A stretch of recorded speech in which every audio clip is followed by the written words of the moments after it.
각자가 살아가는 방식은 다 다릅니다.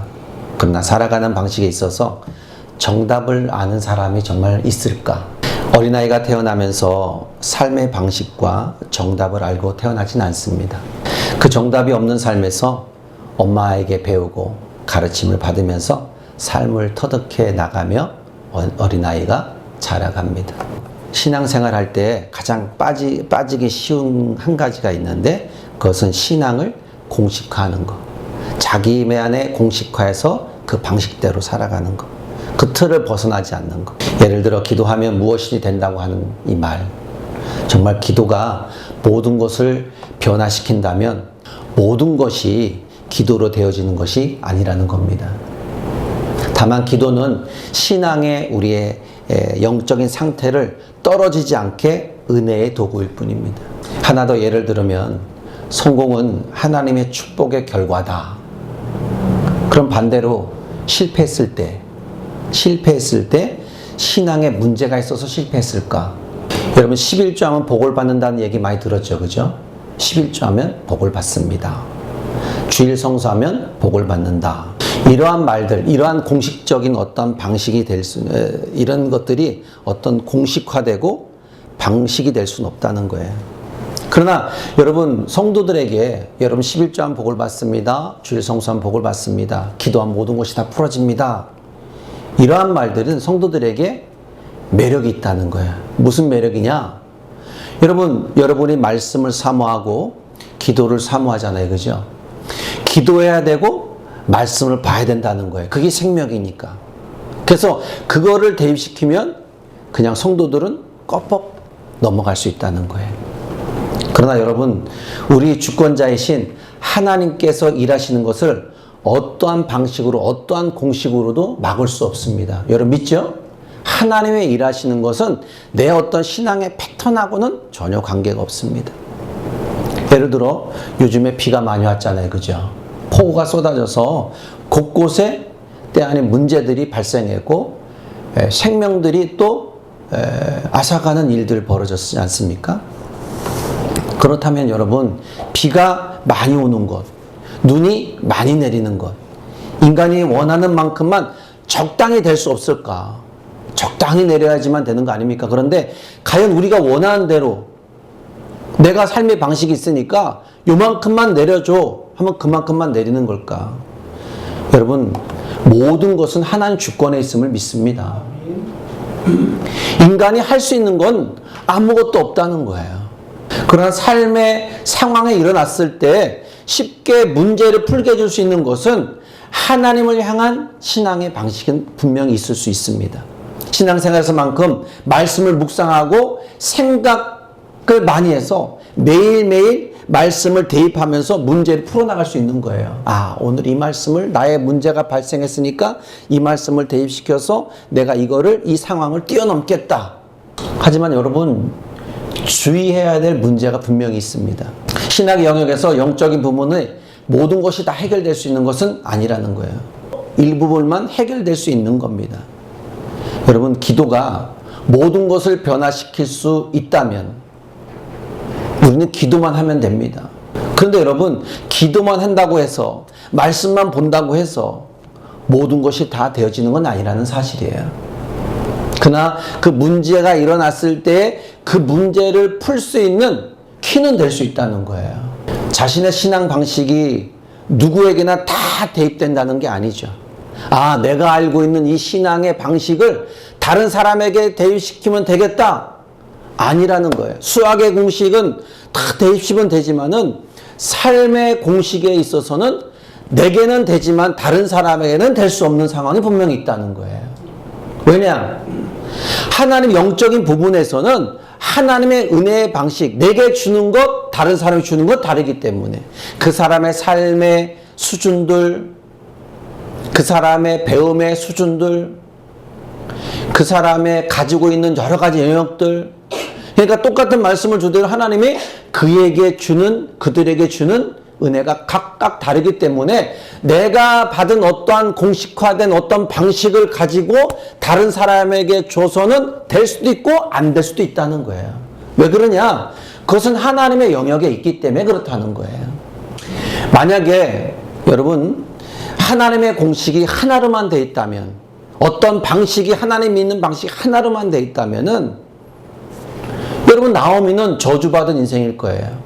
여기 1장 20절 21절에 지난주에도 얘기했지만 나오미가 그렇게 말합니다. 나오미가 그들에게 이르되 고향 왔을 때 나를 나오미라 부르지 말고 나를 마라라 부르라. 이는 전능자가 나를 심히 괴롭게 하였음이라. 내가 풍족하게 갔더니 여호와께서 내게 비어 돌아오게 하시다. 여호와께서 나를 정벌하고 전능자가 나를 괴롭게 하셨거늘 너희가 어찌 나를 나오미라 부르느냐.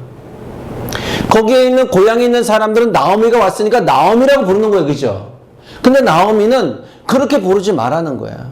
이미 나에게 하나님을 향한 하나님께 자기 자신을 비춰보니까 자기는 아니라는 거야. 하나님을 떠났던 모습에서 나는 저주받은 인생이 되었다는 거예요. 자신의 삶은 저주의 인생이라는 거. 그러나 정말 그럴까 이거예요. 여러분 그리스도인으로서 사는 것은 답이 없이 사는 것을 배우는 것이라고 분명히 여러분에게 말씀드렸습니다. 여러분 그리스도인의 삶은 어떤 방식에만 매일 삶이 아닙니다. 매일 수도 없습니다. 말씀만 보면 돼. 기도만 하면 돼. 사랑만 하면 돼. 물론 여러분 이 말씀이 잘못됐다는 거 아니에요. 당연히 하는 거예요. 당연히 그리스도인으로서 말씀을 봐야 되고 기도를 해야 되고 또 여러분 모든 이웃을 사랑해야 되는 건 당연한 겁니다. 그러나 하나님은 우리 그리스도인에게 아까도 말씀드렸다시피 각자에게 주신 은혜는 다르다. 욥은 하나님께서 인정하실 만한 훌륭한 신앙을 가진 사람입니다. 하나님을 최고로 섬기는 사람. 그러나 하나님께서 이해할 수 없는 극심한 고난을 허락했을 때 그는 인생이 무너지는 시작이 되었다는 거예요. 욥 자신의 삶의 방식이 하나님 앞에서 철저히 신앙으로 살면 될 줄 알았지만 또 다른 영역의 세계가 있다는 것을 알지 못했어요. 내가 하나님께만 이렇게 잘하면 모든 것이 고난도 없고 그냥 행복한 길만 있겠다. 그런데 하나님께 그렇게 예배생활 경건한 대로 살았지만 그에게 고난이 찾아왔잖아요. 또 다른 세계가 있구나. 여러분 욥은 고난을 통해서 다른 영역을 경험하게 된 거예요. 여러분 그렇지 않습니까? 여러분이 고난이 어떤 문제점들이 발생했을 때 그 문제점들하고 막 혈투적으로 싸워가면서 말씀으로 막 기도로 싸워가면서 그것을 뛰어넘었을 때 하나님 만나는 통로는 또 다른 세계가 있구나 이렇게 경험하잖아요. 그죠? 그거와 같은 거예요. 비로소 그가 답이 없이 사는 것이 무엇인지를 알게 된 삶이 되는 거죠. 여러분 우리의 신앙이 성숙해 가는 일에는 반드시 필요한 과정입니다. 딱 떨어지는 정답이 없습니다. 물론 있을 수도 있겠죠. 그렇기 때문에 우리는 답이 없는 인생 속에서 그것을 답을 찾으면서 계속 삶을 살아가는 것을 믿으시기 바랍니다. 여러분 하나님께서는 당신의 사랑하는 자녀들이 단순히 한 가지 은혜로 행복을 누리는 수준에서 살아가기를 바라진 않는다는 거예요. 너 이것만 알고 있어? 그렇진 않는다는 거예요. 왜? 그거 하나만 가지고서는 살 수가 없어요. 하나님께서 우리가 틀에 매여 있는 그런 삶이 아니라 그 틀을 벗어나서 또 다른 영역에서 또 하나의 삶으로 정적인 수준으로 살아가기를 원하는 거예요. 여러분, 여러분의 삶의 고난을 통해서 여러분의 안에 있는 여러 가지 많은 공식의 이 방식의 틀들을 깨시기를 주의 이름 축복합니다. 깨야 돼요. 그래서 여러분 답이 없이 산다는 것은 인생을 포기한다는 의미가 아니라는 거예요. 여러분 오늘 말씀 읽었잖아요. 119편 67절로 68절에 고난당하기 전에는 내가 그릇 행하였더니 이제는 주의 말씀을 지키나이다. 주는 선하사 선을 행하시오니 주의 율례대로 나를 가르쳐달라는 거예요. 여러분 하나님 말씀으로 여러분 들어야 사는 걸 믿습니까? 그 말씀이 가르침을 받을 때 예배를 통해서 하나님 말씀이 들려지고 그 가르침을 받을 때에 내가 그리스도인이라는 사실을 알게 되는 거예요. 그리고 내가 그리스도의 십자가에 나를 위해 죽었다는 그 사실을 끝까지 믿게 되는 거예요. 어떠한 사단의 공격 속에서도 그 말씀의 뿌리가 내 안에 또 다른 영역으로 채워져 있기 때문에 네 이기고 남는 거예요. 여러분 답이 없이 산다는 것은 인생을 포기하라는 게 아닙니다. 고난이 찾아왔을 때 고난이 찾아왔을 때 고난을 피하거나 고난을 내가 면하려는 그 애쓰는 삶이 아니라 그 고난이 끌어안고 고난과 함께 내가 어떠한 삶을 살아야 될 것이냐를 것을 여러분 알게 되는 거라는 거죠. 삶에는 누구에게나 크고 작은 고난은 분명히 있죠. 시편 기자는 그 고난에 바로 선하신 하나님께서 당신의 선하심을 나타나는 것이라고 말하고 있는 것입니다. 그렇기 때문에 고난은 피하기만 하면 되고 고난이 없으면 신앙이 좋은 것이라는 것은 신앙생활을 잘 이해하지 못하는 그런 모습일 것입니다. 여러분 이제 어떠한 상황이라는 고난 앞에서 절망하거나 체념하고 사는 것이 아니라 오히려 그 고난을 떠안고 그 고난의 의미가 주는 은혜가 무엇인지 여러분 하나님 앞에 지혜를 구하시기를 주의는 축복합니다.